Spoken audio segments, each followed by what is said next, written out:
بسم اللہ الرحمن الرحیم۔ السلام علیکم تمام احباب کی خدمت میں آداب۔ المورد آسٹریلیا کی دعوت پہ ہم یہاں سڈنی میں موجود ہیں۔ استاد مکرم جناب جاوید احمد غامدی صاحب کا بھی خصوصی شکریہ کہ وہ اس ورکشاپ میں شرکت کے لیے یہاں تشریف لائے ہیں۔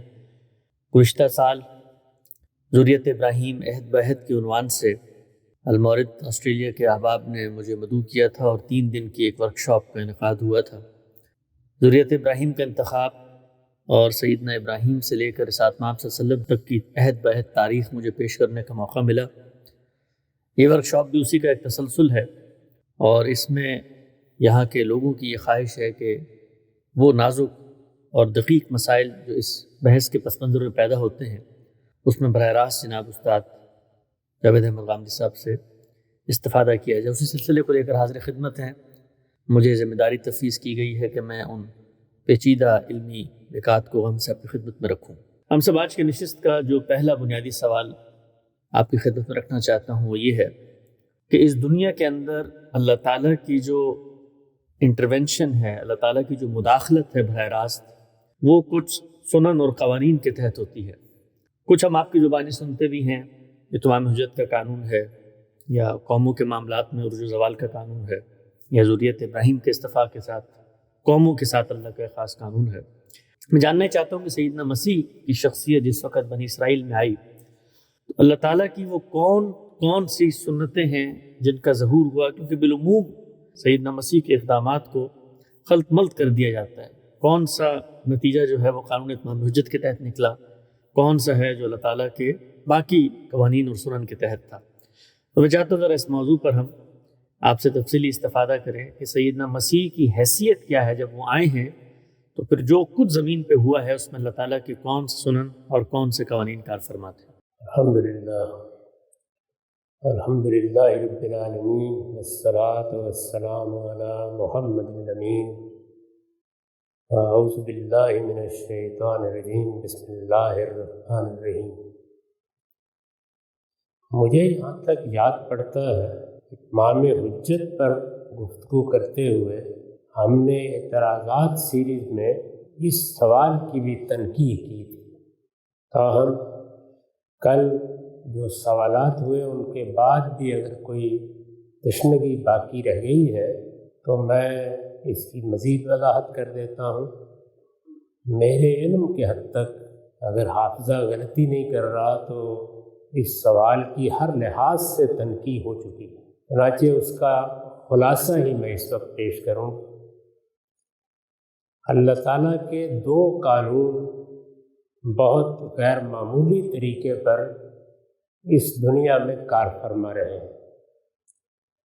اللہ تعالیٰ کے قوانین ایک تو وہ ہے جن کی ہمیں پیروی کرنی ہوتی ہے، جنہیں قرآن مجید شرع یا شریعت یا الکتاب کہتا ہے۔ ایک قوانین وہ ہیں جن کی اللہ تعالیٰ پابندی کرتے ہیں، ان کو قرآن مجید سنت اللہ کہتا ہے، اللہ کا طریقہ۔ سنت کا لفظ جس طرح پیغمبروں کے طریقے کے لیے استعمال ہوتا ہے اسی طرح اللہ کے طریقے کے لیے بھی استعمال ہوا ہے۔ قرآن مجید میں یہ لفظ جگہ جگہ اسی مفہوم میں آیا ہے۔ چنانچہ اللہ تعالیٰ نے اپنے بعض سنن بیان کرنے کے بعد یہ کہا ہے کہ لن تجد لسنت اللہ تبدیلا۔ اللہ کی اس سنت میں جو اس سے پیچھے بیان ہو گئی ہے تم کوئی تبدیلی نہیں دیکھو گے۔ سنت اللہ یا اللہ کا طریقہ، میں نے اپنی کتاب میزان میں ایک باب قائم کر کے تمام سنن کو بیان کیا ہے۔ ایمانیات کے باب میں جہاں اللہ تعالیٰ کی صفات کا ذکر ہوا ہے وہاں اگلا عنوان ہے سنن الہیہ، اللہ کی سنتیں، اللہ کے انسانوں کے ساتھ معاملہ کرنے کے طریقے۔ قرآن مجید میں تمام مباحث کا استقصاء کرنے کے بعد یہ معلوم ہوتا ہے کہ یہ 7 سنن ہیں، یعنی اللہ تعالیٰ نے اپنی جو سنتیں بیان کی ہیں یہ تعداد میں 7 ہے۔ ان میں سے ایک جزا و سزا کی سنت ہے۔ اللہ تعالیٰ انسانوں کے ساتھ جزا و سزا کا معاملہ کس طرح کریں گے، اس پہ بندوں کو انفرادی طور پر جس امتحان سے گزارا جا رہا ہے اس کا نتیجہ بتایا ہے کہ خاتمہ جزا و سزا ہی پر ہوگا۔ یہ دنیا امتحان یا ابتلا کے لیے بنائی گئی ہے۔ یہاں ہر شخص معرض امتحان میں ہے۔ جب وہ دنیا سے رخصت ہوتا ہے تو اس امتحان کی مدت ختم ہو جاتی ہے، اس کے بعد ایک نتیجہ نکلے گا، اس کا تعلق آخرت سے ہے۔ دنیا میں بھی کبھی کبھی جزا و سزا ہوتی ہے، لیکن اس کی کوئی خاص سنت نہیں ہے جو اللہ نے قائم کر دی ہو کہ یہ اصول ہے، اس طرح سے وہ جزا و سزا اسی دنیا میں ہو جائے۔ آخرت میں اس کا پورا قانون بیان کیا ہے۔ چنانچہ میں نے کئی بار توجہ دلائی ہے کہ آخرت میں یا محشر میں اللہ تعالیٰ کی جو عدالت لگے گی، جس عدالت کی پیغمبر منادی کرنے آئے ہیں، جو مذہب کا اصل موضوع ہے، جس کے بارے میں لوگوں کو خبردار کیا جاتا ہے کہ وہ عدالت لگنے والی ہے، اس عدالت کی ایک دنیوی تصویر اللہ تعالیٰ نے سورہ توبہ میں بیان کر دی۔ یعنی وہ لوگ جو وہاں اللہ تعالیٰ کی بارگاہ میں پیش ہوں گے، وہ سب کن کن اقسام کے ہوں گے، ان کی کیا اصناف ہوں گی، ان کے ساتھ اللہ تعالیٰ کیا معاملہ کریں گے، اس کی دنیوی تصویر اگر دیکھنی ہو تو وہ سورہ توبہ میں دیکھی جا سکتی ہے۔ سورہ توبہ کو اگر آپ البیان میں پڑھیں گے تو میں نے اس کے تمام شذرات میں اس تصویر کو نمایاں کر دیا ہے۔ اس کی روشنی میں محشر کو ہم دیکھ سکتے ہیں کہ وہاں کیا ہو رہا ہے اور کیا ہو سکتا ہے۔ اصول میں ساری چیزیں اس میں بیان کی گئی ہیں اور اطلاقی طریقے سے، اپلائیڈ طریقے سے بیان کی گئی ہیں۔ وہ بہت غیر معمولی واقعہ ہے جو اللہ تعالیٰ نے اسی زمین پر برپا کیا اور پھر جزا و سزا کی تصویر کھینچ کے رکھی۔ یہ تو آخرت کا معاملہ ہے۔ سنن الہیہ کا یا اللہ کی سنتوں کا تعلق اس دنیا میں اس کے معاملہ کرنے سے، یعنی وہ یہاں کس طرح معاملہ کر رہا ہے انسانوں کے ساتھ۔ اس میں ایک تو یہ بیان کیا گیا ہے کہ قوموں کے ساتھ ویسیت مجموعی کیا معاملہ ہو رہا ہے۔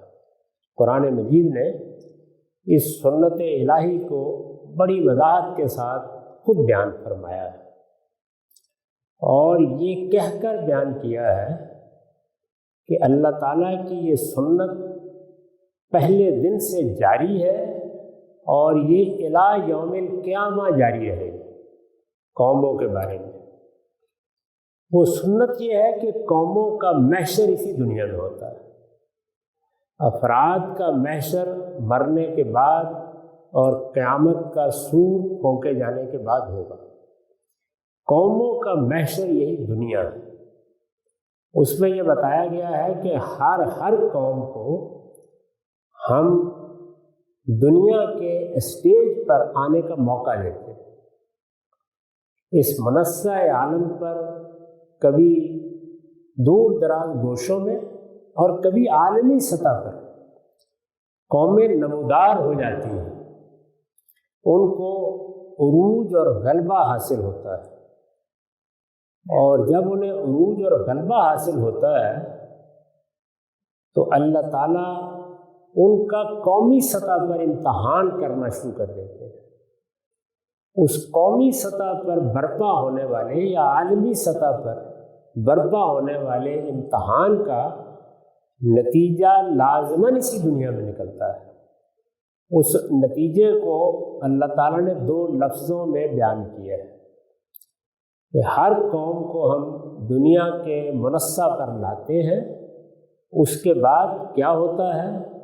مہلکوہا او معذبوہا الی یوم القیامہ، دو میں سے ایک صورت لازماً ہو جاتی ہے۔ دنیا میں جو قوم بھی منصہ عالم پر آئی ہے وہ یا لازماً ہلاک ہوئی ہے یا اس پر اللہ کا عذاب آ گیا۔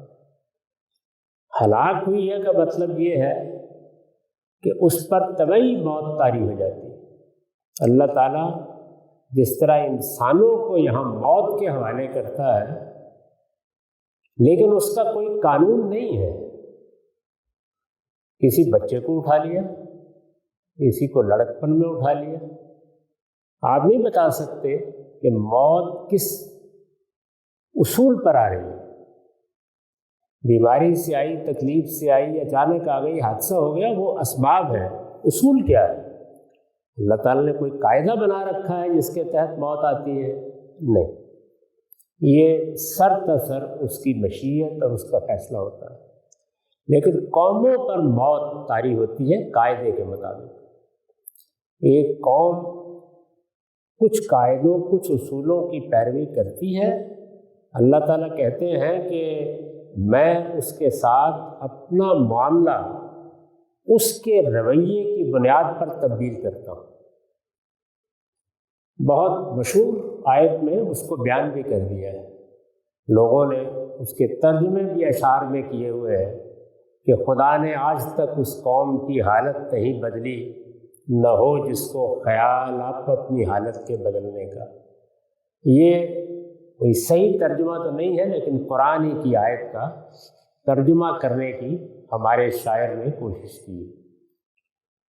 آیت میں جو بات کہی گئی ہے وہ یہ ہے کہ ان اللہ لا یغیر ما بقوم حتی یغیروا ما بانفسہم، یعنی جو اللہ تعالیٰ نے ان کو موقع دیا ہوتا ہے وہ اس موقع کے ساتھ پھلتے ہیں، پھولتے ہیں، نشو و نما پاتے ہیں، دنیا میں اپنا اقتدار جزوی طور پر یا کلی طور پر کسی علاقے میں یا عالمی سطح پر قائم کر لیتے ہیں۔ لیکن پھر ان میں تبدیلی آتی ہے۔ وہ تبدیلی کس طرح کی آتی ہے؟ قرآن مجید کے مختلف مقامات سے بھی واضح ہوتا ہے، اور وہ مشاہدے کی بھی چیز ہے کہ علم و اخلاق میں آخری درجے کی پستی آنا شروع ہو جاتی ہے۔ یہ جیسے ہی آتی ہے تو بتدریج اس قوم کا زوال شروع ہو جاتا ہے، اور پھر مہلکوہا، فرمایا ہم اس کو ہلاک کر دیتے ہیں۔ چاہے اگر اس کے افراد دنیا میں رہتے بھی ہیں تو وہ قومی حیثیت سے بے معنی ہو جاتے ہیں، بے وقت ہو جاتے ہیں۔ قوم اپنی قومی شناخت کھو دیتی ہے، دنیا میں اس کا کوئی والی وارث نہیں رہتا۔ تو یہ قوم کی ہلاکت ہے۔ اور یہ بتایا ہے کہ جس طرح تم بچپن، لڑکپن، جوانی، شباب اور پھر بڑھاپے کے مراحل سے گزرتے ہو، قومیں بھی اسی طریقے سے گزرتی ہیں۔ دوسری صورت یہ بتائی ہے کہ او معذبوہا، یعنی اللہ ان قوموں کی طرف کوئی رسول بھیج دیتے تھے، اور پھر اس رسول کے اتمام حجت کے بعد تدریجی یا طبعی ہلاکت سے قوم نہیں مرتی، بلکہ اس پر دنیا میں عذاب آ جاتا ہے، یعنی اس کو یکدم ختم کر دیا جاتا ہے۔ یہ دونوں صورتیں قرآن نے ایک ہی جگہ بیان کی ہیں، اور فرمایا ہے کہ مہلکوہا اور معذبوہا الی یوم القیامہ، قیامت تک یہ سنت اللہ جاری ایسے ہی رہے گا۔ خود یہ سنت اللہ جو قوموں کے بارے میں اللہ نے بیان فرمائی ہے، قرآن مجید کے نزول پر اب 1500 سال ہونے والے ہیں، ہر انسان اس کا دنیا کی تاریخ میں مشاہدہ کر سکتا ہے۔ یہ خود ہمارے ساتھ بھی اسی طرح ہوئی، یعنی مسلمان قوموں کے ساتھ بھی کوئی استثناء نہیں اس میں، مہلکوہا اور معذبوہا، یعنی یا ہلاکت ہے یا عذاب ہے۔ ہلاکت جب رسول نہ بھیجا جائے، عذاب جب رسول بھیج دیا جائے، اور اس کو بھی دوسری جگہ قانون کے طور پر بیان کر دیا ہے کہ ما کننا معذبین حتی نبعث رسولا، عام حالات میں ہلاکت ہی ہوتی ہے، عذاب ہم اسی وقت نازل کرتے ہیں جب ہم رسول بھیج کر حجت پوری کر دیں۔ تو یہ سنت اللہ ہے جو قوموں کے بارے میں جزا و سزا کے باب میں بیان فرمائی۔ اسی کا ایک دوسرا ظہور اللہ تعالیٰ کے اس انتخاب کے ساتھ ہوا ہے جس کا آپ حضرات ذریت ابراہیم کے عنوان سے مطالعہ کر رہے ہیں۔ ہم نے چونکہ لوگوں کو بہت توجہ دلائی کہ اللہ کی ایک سنت پیغمبروں کے بارے میں، جس میں پیغمبر ایک قوم کی طرف آتا ہے، اللہ تعالیٰ جس قوم کا انتخاب کر لیتے ہیں کہ اس کی طرف پیغمبر بھیجا جائے، اس کے لیے جزا و سزا کا قانون اسی دنیا میں روب عمل ہو جاتا ہے۔ جیسے کہ یہ اصول بھی بیان کر دیا کہ قوموں کے ساتھ دو طرح کے معاملات ہونے، تو یہ عذاب کا معاملہ کہ اللہ نے اپنا رسول بھیج دیا، اس رسول نے حجت پوری کر دی اور اس کے نتیجے میں او معذبوہا کا ظہور ہو گیا، یا ما کننا معذبین حتی نبعث رسولا کا ظہور ہو گیا۔ یہ سنت اللہ جو رسولوں کے باب میں اللہ تعالیٰ نے بیان فرمائی ہے، اس کو امام فراہی نے اپنی تصنیفات میں نمایاں کرنا شروع کیا۔ پھر تدبر قرآن میں استاد امام امین احسن اصلاحی نے جگہ جگہ اس کو واضح کیا۔ تفسیر میں اجزاء میں چیزیں زیر بحث آتی ہیں، یعنی کوئی حصہ کسی جگہ، کوئی حصہ کسی جگہ۔ میرے کام کی نوعیت چونکہ اطلاق کی زیادہ ہو گئی، تو اس لیے میں نے پھر اس کو باقاعدہ ایک سنت الہی کی حیثیت سے متعین کیا ہے۔ اس میں بھی کبھی جزوی اور کبھی تفصیلی بیان مختلف وقتوں میں ہوتا رہا، یہاں تک کہ پھر جب اعتراضات سیریز شروع کی گئی تو اس میں ہم نے اس کو ایک باقاعدہ عنوان کے طور پر رکھا، اور اتمام حجت کے عنوان سے اس سنت اللہ کو، یعنی اللہ جب اپنے رسولوں کو بھیجتا ہے تو اس کے نتیجے میں کس طرح سے دینونت یا جزا و سزا برپا ہوتی ہے، موضوع بنایا۔ اسے آپ کئی قسطوں میں آپ دیکھ سکتے ہیں، اس میں تمام ماخذ سامنے رکھ کر قرآن میں یہ کہاں کہاں بیان ہوئی ہے، اس کا حدیثوں میں کس طرح اطلاق ہوا ہے، عملی طور پر کیا نتائج سامنے آئے تھے، رسول اللہ کے زمانے میں اس کا ظہور کس طرح ہوا، وہ سب بیان کر دیا۔ اگر توجہ کے ساتھ اس کو سن لیا جائے تو خود قرآن مجید میں اس کو دیکھ سکتے ہیں۔ پھر ہم نے توجہ دلائی کہ قرآن کو اگر آپ پڑھیں گے اور اس سنت اللہ سے واقف نہیں ہیں تو قرآن مجید اپنی روح میں واضح ہی نہیں ہوگا، کیونکہ اسی سنت اللہ کا وہ بیان ہے۔ یعنی پورا قرآن اصل میں کیا ہے، ایک پیغمبر کو ایک قوم کی طرف مبعوث کر دیا گیا ہے۔ جو کچھ ہو رہا ہے وہ اللہ تعالیٰ براہ راست آسمان سے نازل کر رہے ہیں۔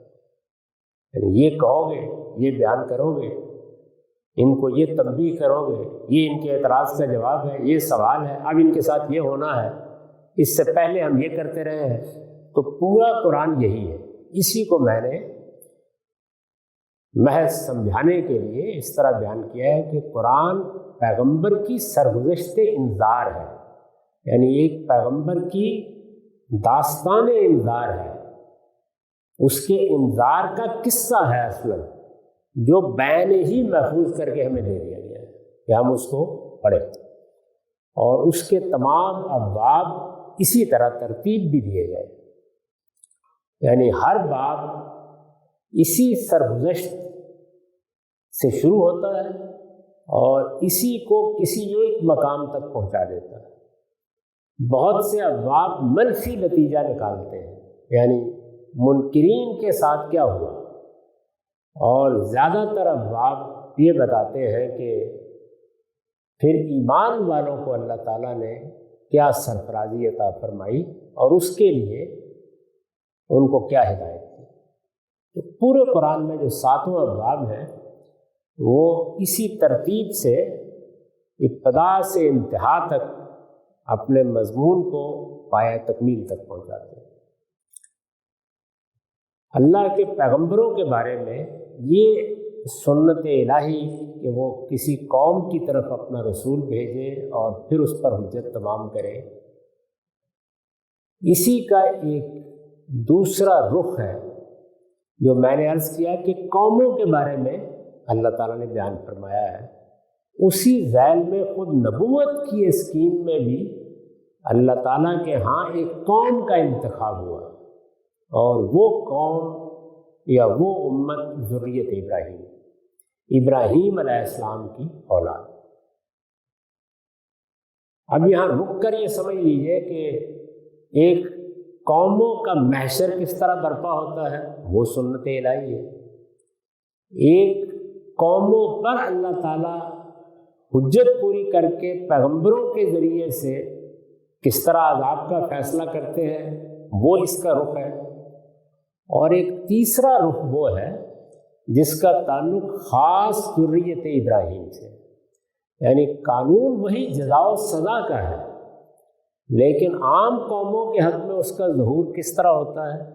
جن قوموں کی طرف کسی رسول کی بعثت ہو جائے ان میں اس کا ظہور کس طرح ہوتا ہے، اور ذریت ابراہیم کے لیے اس کے ظہور کی کیا تفصیلات ہیں۔ یہ گویا ایک ہی قانون کے 3 الگ الگ ظہور ہیں۔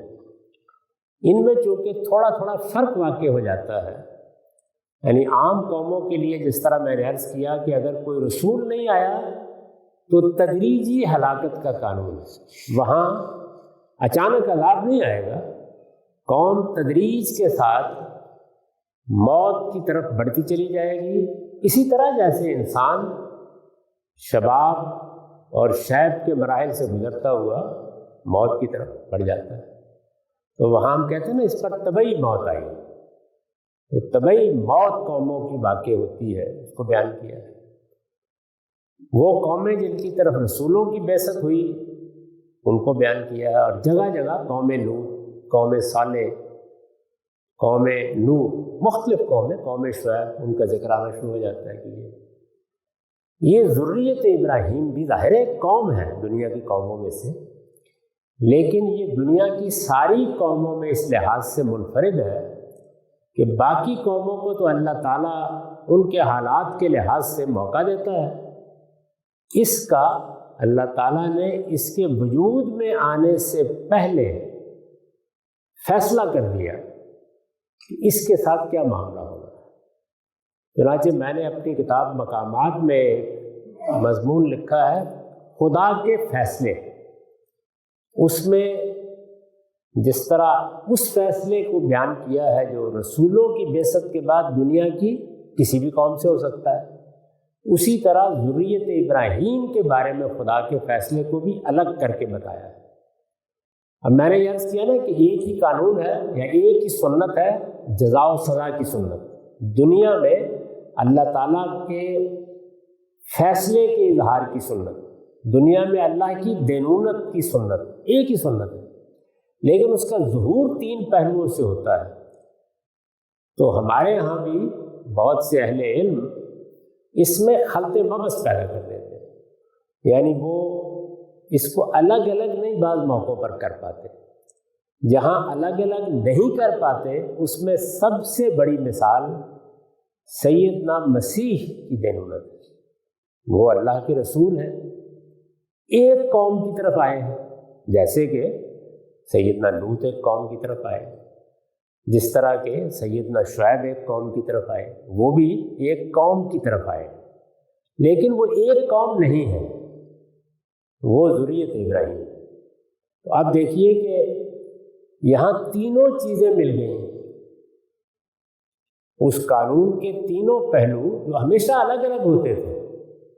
اللہ تعالیٰ نے بہت سی قومیں ہیں جن کی طرف پچھلے 4000 سال سے رسول نہیں بھیجا۔ پہلے تو فرمایا ہے کہ ہم نے ہر امت کی طرف ابتدا میں جب دنیا شروع ہو رہی تھی اور لوگ مختلف شاخوں میں آگے تقسیم ہو رہے تھے، جیسے کہ بیان کیا جاتا ہے، مورخین بیان کرتے ہیں کہ دنیا میں انسانوں کا شیوع سیدنا نوح کے 3 بیٹوں سے ہوا، سام، حام اور یافس، اور اس وقت دنیا میں انہی 3 کی اولاد پھیلی ہوئی ہے۔ تو جب وہ طوفان کے واقعے کے بعد دنیا میں پھیلنا شروع ہوئے، ان کا انتشار شروع ہوا، تو وہ قوموں میں تبدیل ہوتے چلے گئے، جیسے کہ اللہ کا قانون ہے کہ جعلناکم شعوبا وقبائل، پہلے قبیلے بنتے گئے، پھر خاندان سے قبیلہ، قبیلے سے قوم، پھر دور دراز لوگ چلتے چلے گئے۔ تو فرمایا کہ ہر قوم کی طرف ہم نے اس زمانے میں رسول بھیجا، لکل امت رسول، اور رسول بھیجا، صرف نبی نہیں، لکل امت رسول، فَإِذَا جَاءَ رَسُولُهُمْ قُضِيَ بَيْنَهُمْ بِالْقِسْطِ، اور جب ان کا رسول آ جاتا تھا تو پورے انصاف کے ساتھ اسی دنیا میں ان کا فیصلہ سنا دیا جاتا۔ تو یہ اس سنت کے ظہور کی ایک صورت ہے، یعنی ہر قوم کی طرف رسول آتے رہے، قرآن ان کی سرگزشت سناتا ہے، لوط کی قوم، شعیب کی قوم، نوح کی قوم، اسی طرح مختلف قومیں، عاد، ثمود، وہ قومیں جن کی طرف پھر ذریت ابراہیم کا انتخاب کر لینے کے بعد رسول نہیں آئے، ان قوموں کا بھی حساب ہو رہا ہے، وہ بھی دنیا کے اسٹیج پر آتی ہیں، ان کے لیے ہلاکت یا تدریجی ہلاکت کا قانون ہے، وہ میں نے بیان کر دیا، وہ بھی اسی قانون کا حصہ ہے۔ اور یہ ان قوموں میں سے جن کی طرف رسول آئے ہیں ذریت ابراہیم ہے۔ ذریت ابراہیم جس طرح کہ میں نے عرض کیا اللہ کی منتخب قوم ہے۔ کس مقصد کے لیے؟ اللہ نے ہر قوم کا انتخاب کیا ہوتا ہے، ہر قوم کوئی نہ کوئی دنیا میں غیر معمولی کام انجام دیتی ہے، لیکن وہ دنیوی امور کے معاملے میں ہوتا ہے کہ کسی قوم کو کوئی خاص ہنر، کوئی خاص حیثیت، کوئی خاص فن، کسی کے اوپر کسی چیز کا نزول، کسی پر کسی دوسری چیز کا نزول، کفر و ایمان سے قطع نظر ہوتا رہتا ہے، تو وہ انتخاب تو جاری ہے، لیکن یہ انتخاب اسی طرح کا انتخاب تھا جس طرح اللہ تعالیٰ اپنا پیغام پہنچانے کے لیے رسولوں کا انتخاب کرتا ہے۔ تو یہ اللہ کا خصوصی انتخاب تھا۔ اس کو قرآن مجید نے انہی الفاظ میں بیان کیا ہے۔ یہ ذریت ابراہیم کا انتخاب ایک قوم کی حیثیت سے، اب دیکھیے تینوں چیزیں مل گئی ہیں، یعنی جہاں الگ الگ ہیں وہاں کوئی مسئلہ نہیں پیدا ہوتا۔ عام قوموں کا ہم ذکر کریں گے تو بتا دیں گے کہ یہ فلاں قوم ہے، یہ اس وقت دنیا کے اقتدار پر آ گئی ہے، یا اپنے علاقے میں اس کو یہ برتر حیثیت حاصل ہو گئی ہے، جس طرح کہ ٹائم بی نے دنیا کی بہت سی اقوام کا ذکر کر کے بتایا ہے کہ یہ دیکھیے 25-26 بڑی تہذیبیں ہیں جو دنیا میں نمودار ہوئی ہیں اور پھر دنیا کے نقشے سے مٹ گئی۔ یہ جو مورخین ہیں وہ ان کی داستان بیان کر دیتے ہیں، وہ چونکہ ایک عمومی معاملہ ہے تو وہاں کوئی خلجان یا خلط مبس نہیں پیدا ہوتا۔ وہ قومیں جن کی طرف رسول آئے ہیں جیسے میں نے عرض کیا ان میں بھی کوئی مسئلہ نہیں پیدا ہوتا۔ یہاں معاملہ کیا ہوا ہے، یہ ایک قوم بھی ہے جیسے دنیا کی قومیں ہیں، یہ اللہ کی منتخب قوم ہے جیسے کہ دنیا کی کوئی دوسری قوم نہیں ہے، یہ ان قوموں میں سے ہے جس کی طرف رسول آئے۔ تو تینوں چیزیں مل گئی ہیں۔ اب تینوں چیزیں جب مل گئی ہیں تو اس میں بعض اوقات اچھے محققین بھی ہمارے اپنے مدرسہ فکر میں خلط مبس میں مبتلا ہو جاتے ہیں، یعنی وہ ایک واقعے کو ایک چیز کے متعلق سمجھ لیتے ہیں، دوسرے کو دوسری چیز کے متعلق سمجھ لیتے ہیں۔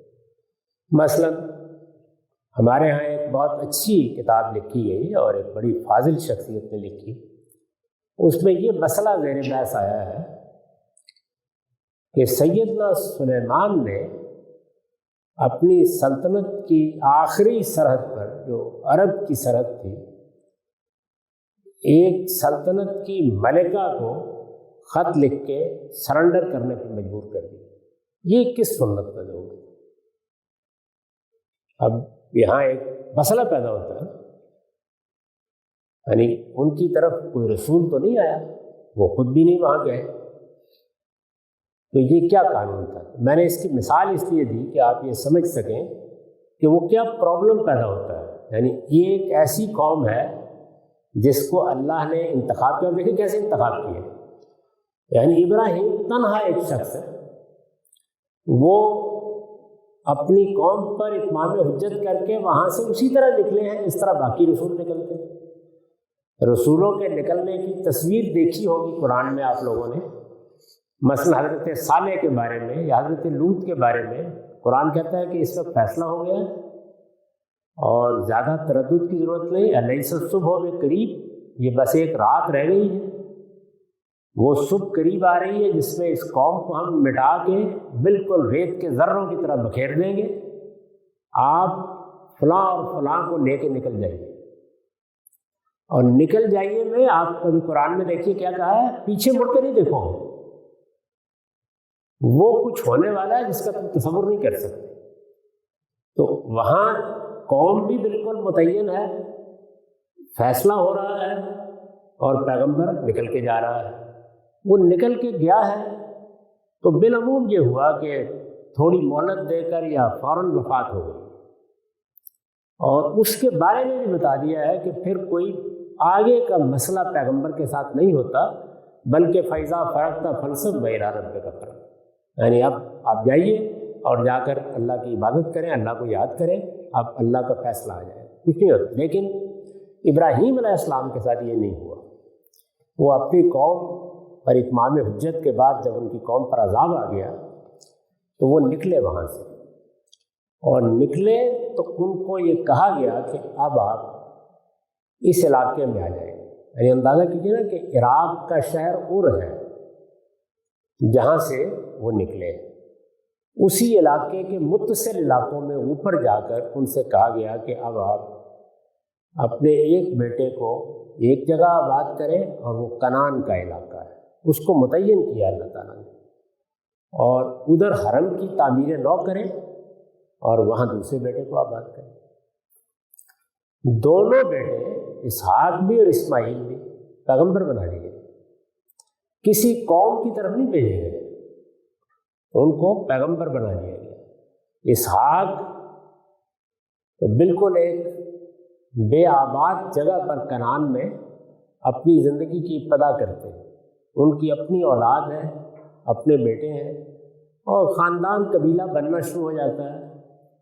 ہمیں معلوم ہے، پوری داستان قرآن نے سنائی ہے کہ کیسے اسحاق کے بیٹے یعقوب تھے، وہ بھی پیغمبر بنا دیے گئے، وہ بھی نبی تھے، پھر ان کے بیٹے یوسف کو بھی پیغمبر بنا دیا گیا۔ تو اس طرح گویا بنی اسرائیل کی قومی حیثیت نمایاں ہونا شروع ہوئی۔ اللہ نے ان کو پیغمبری یا نبوت کی ہدایت سے سرفراز فرما کے ابتدا کر دی، یہ قوم منتخب ہو گئی۔ دوسری جانب اسماعیل، ان کے بارے میں کہا گیا کہ وہ حرم کے متولی ہوں گے اور انہیں وہاں آباد کیا جائے گا۔ اللہ تعالیٰ نے ابراہیم سے انہیں مانگ لیا۔ یہی چیز قربانی کی صورت میں ایک تمثیل کے اسلوب میں انہیں دکھائی گئی، اور پھر وہ واقعہ پیش آیا جس سے آپ سب واقف ہیں۔ اس کا نتیجہ بھی سامنے آ گیا، اور اللہ تعالیٰ نے بتا دیا کہ میرے پیش نظر ہرگز یہ نہیں تھا کہ اس کی گردن پر چھری چلا دی جائے، یہ میرے لیے خاص رہے گا۔ یہ اس چیز کو قربانی کی تمثیل میں دکھایا گیا تھا، چنانچہ وہ حرم کے حوالے کر دیے گئے، اور ان کو بھی، ان کی والدہ کو بھی ابراہیم علیہ السلام نے وہاں آباد کر دیا۔ جب وہاں ان کو آباد کر دیا تو وہاں پہلے سے کچھ قبائل موجود تھے،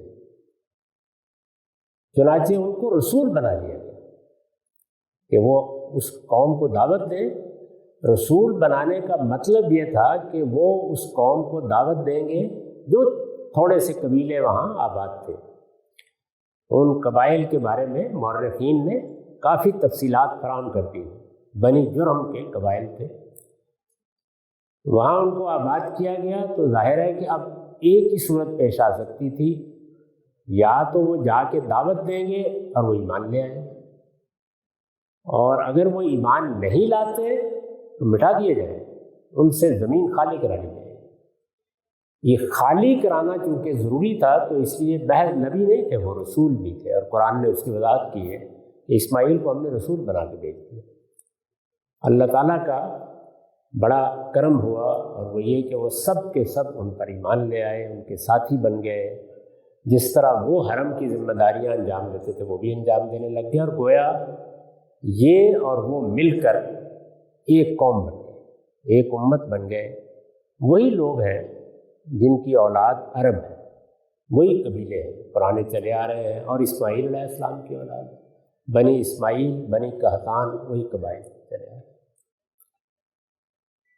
یہ معاملہ بھی اللہ تعالیٰ نے جب اسی اصول پر کر دیا جو رسولوں کے باب میں ہے، تو کوئی خلجان نہیں پیدا ہوا، کوئی خلط مبس نہیں، لیکن بنی اسرائیل کے معاملے میں جس طرح کہ میں نے عرض کیا کہ وہ بتدریج ایک قوم بن گئے، لاکھوں کی تعداد میں وہ قوم بن کر مصر سے نکلے، اور فلسطین میں جو ان کے لیے خاص کیا گیا تھا آباد ہونے کے عمل کی ابتدا کی۔ لاکھوں کی تعداد میں اس وقت تھے۔ اتنی بڑی قوم کے بارے میں اللہ تعالیٰ نے اعلان کیا کہ ان اللہ اصطفیٰ آدم و نوحا و آل ابراہیم و آل عمران علی العالمین، میں نے دنیا کی ساری قوموں میں سے ان کا اسی طرح انتخاب کر لیا ہے جس طرح میں نے دنیا کے سارے انسانوں میں سے آدم اور نوح کا انتخاب کیا۔ گویا بین ہی نبوت پوری قوم کے لیے، اس کے لیے لفظ نبوت اور لفظ رسالت اختیار نہیں کیا گیا، لیکن الفاظ بالکل وہی اختیار کیے گئے اصطفیٰ کے۔ یہ اصطفیٰ ہے جس سے ہم اللہ کے آخری پیغمبر کو مصطفیٰ کہتے ہیں، یعنی پیغمبری کے لیے منتخب کر لیے گئے، وہی لفظ استعمال کیا، ان اللہ اصطفیٰ آدم و نوح و آل ابراہیم و آل عمران علی العالمین، علی العالمین، دنیا کی ساری قوموں کے اندر سے انتخاب کر لیا۔ اب انتخاب کر لیا، ادھر تو 2000 سال کی تاریخ جاری ہے، اور آخر میں محمد الرسول اللہ صلی اللہ علیہ وسلم کی بعثت ہوئی ہے۔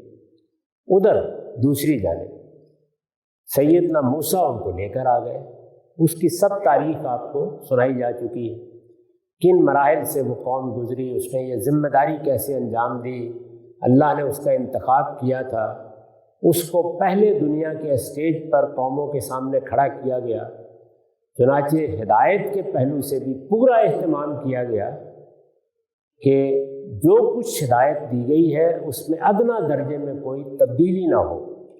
اس وقت کی صورتحال میں ابھی وہ اسباب پیدا نہیں ہوئے تھے کہ ہدایت فرد سے مجرد ہو کر بھی محفوظ رکھی جا سکے، تو اللہ تعالیٰ نے اپنی ہدایت کی حفاظت کے لیے پے در پے پیغمبر بھیجنا شروع کر دیا تاکہ کسی قسم کا کوئی انحراف نہ ہونے پائے، کیونکہ ایک قوم دنیا کے سامنے کھڑی ہے، تو اگر اس میں ہدایت ہی مشتبہ ہو جائے گی تو پھر حجت پوری نہیں ہو سکتی۔ تو موسیٰ علیہ السلام کے بعد اللہ تعالیٰ کہتے ہیں کفینا من بعد بالرسل، ہم نے جس طرح ایک شخص کے پیچھے ایک دوسرا آدمی قطار میں لگا دیا جاتا ہے، اس طرح پیغمبر بھیجنا شروع کر دیا، تو پے در پے وہاں نبی آتے رہے۔ ان کے آخری رسول، پہلے رسول موسیٰ علیہ السلام، آخری رسول مسیح علیہ السلام، وہ آ گئے۔ تو اب وہ مسئلہ پیدا ہوا جو خلط مغز کا باعث بنتا ہے، یعنی قوم جیسے کوئی بھی قوم ہوتی ہے، اس کی طرف ایک رسول آ گیا ہے جیسے کوئی بھی رسول آتا ہے۔ اب کیا ہونا چاہیے؟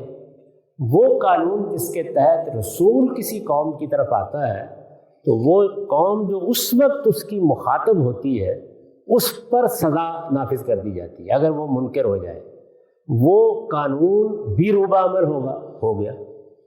جیسے ہی سیدنا مسیح علیہ السلام نے، آپ تھوڑی دیر کے لیے ان الفاظ کو گوارا کر لیں، ایک قوم پر اپنی حجت تمام کر دی، اس قوم نے ان کو مارنے کا فیصلہ کر لیا، قوم کے بارے میں انہوں نے اعلان کیا، جیسے کہ میں نے اتمام حجت پر گفتگو کرتے ہوئے اس حصے میں وہ پڑھ کر سنایا ہے انجیل میں جو اعلان ہے کہ اب میں دوبارہ آ رہا ہوں، اور یہ جو میرے سامنے اس وقت لڑکا کھڑا ہے یہ بڑھاپے کی عمر کو نہیں پہنچے گا کہ تمہارا خاتمہ ہو جائے۔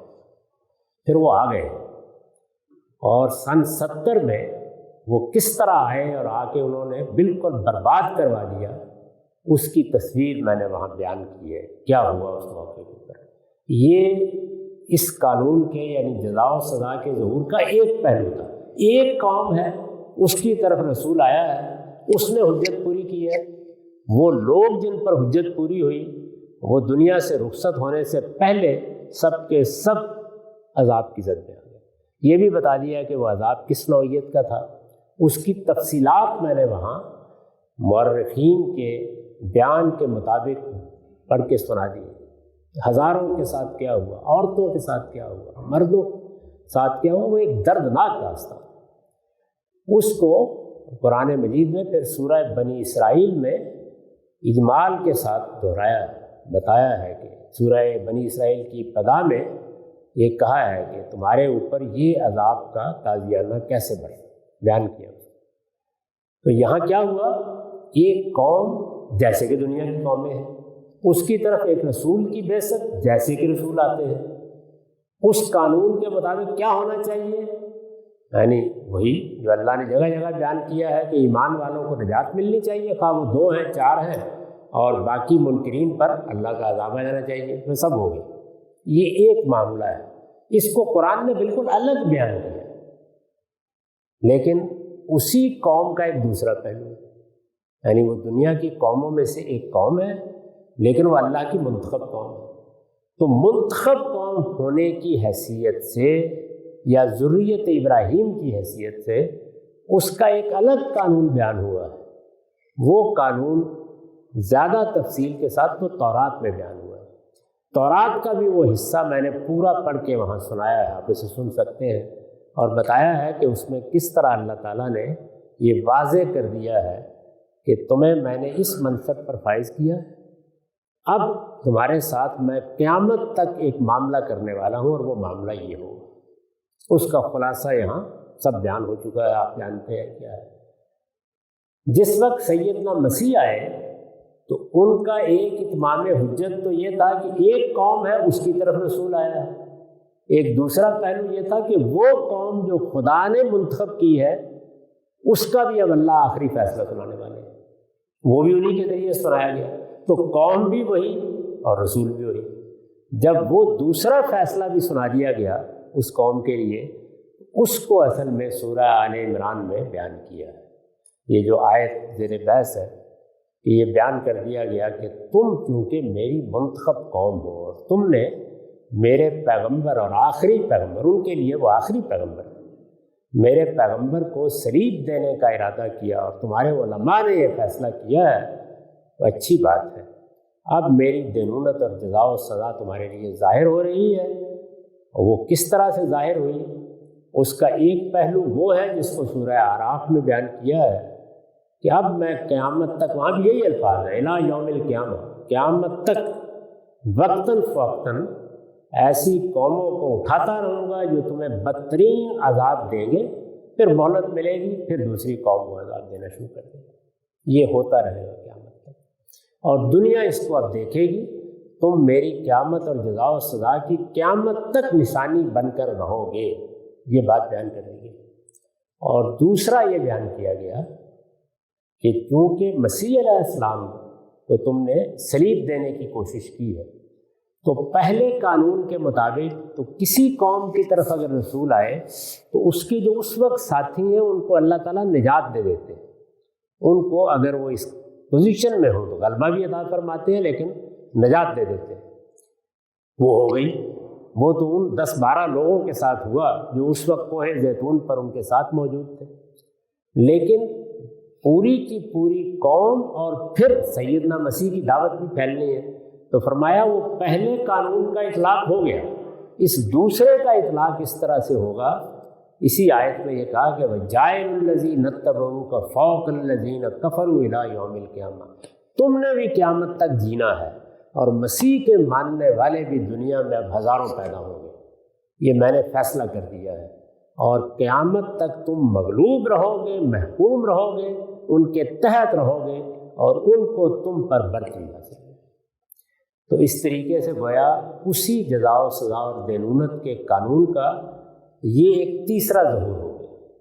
تو یہ تینوں چیزیں ہیں جو ذریت ابراہیم کے معاملے میں مل جاتی ہیں، یعنی ایک یہ کہ وہ بھی قوموں میں سے ایک قوم ہے، ان پر بھی اللہ تعالیٰ کے ہلاکت کے قانون کا اطلاق ہونا ہے، یہ کہ وہ بھی قوموں میں سے ایک قوم ہے، ان کی طرف بھی اگر کوئی رسول آئے گا تو جو اس وقت مخاطبین ہوں گے ان کو نجات بھی ملے گی، غلبہ بھی حاصل ہوگا اور سزا بھی ملے گی اگر منکرین ہے، جیسے کہ حضرت مسیح کی دینونت کے نتیجے میں مل گئی، اور اسی وقت مل گئی، 70 عیسوی میں مل گئی۔ اسی طرح رسالت مآب صلی اللہ علیہ وسلم کی ادھر بعثت ہوئی تو وہ لوگ جو اس وقت آپ کے مخاطب تھے ان کو بھی مل گئی اور ان کے بارے میں فیصلہ ہو گیا۔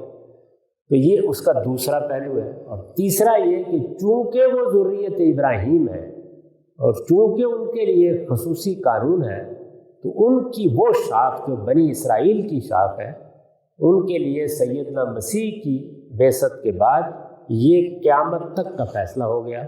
اصل میں یہی حضرت مسیح کا وہ پہلو ہے جس کو قرآن کہتا ہے کہ انہ لعلم للساعۃ، اب وہ قیامت کی ایک زندہ نشانی کے طور پر دنیا کے افق پر موجود ہے۔ حضرت مسیح موجود ہیں، وہ دنیا میں قیامت تک اپنی دینونت کے ساتھ موجود ہیں، ہر شخص ان کو دیکھ سکتا ہے۔ وہ قوم جس کی طرف وہ مبعوث ہوئے تھے، وہ اپنی محکومیت کے ساتھ اور ان کے ماننے والے قیامت تک اپنے غلبہ اور تفوق کے ساتھ فوق الذین کفروا موجود ہے، تاکہ لوگ دیکھتے رہیں کہ ایسے ہی ان کے لیے بھی قیامت برپا ہو جائے۔ تو یہ اس کی تفصیلات ہیں جو میں نے مختصر طور پر آپ کے سامنے بیان کر دی۔ اقول قولی ھذا واستغفر اللہ لی ولکم ولسائر المسلمین۔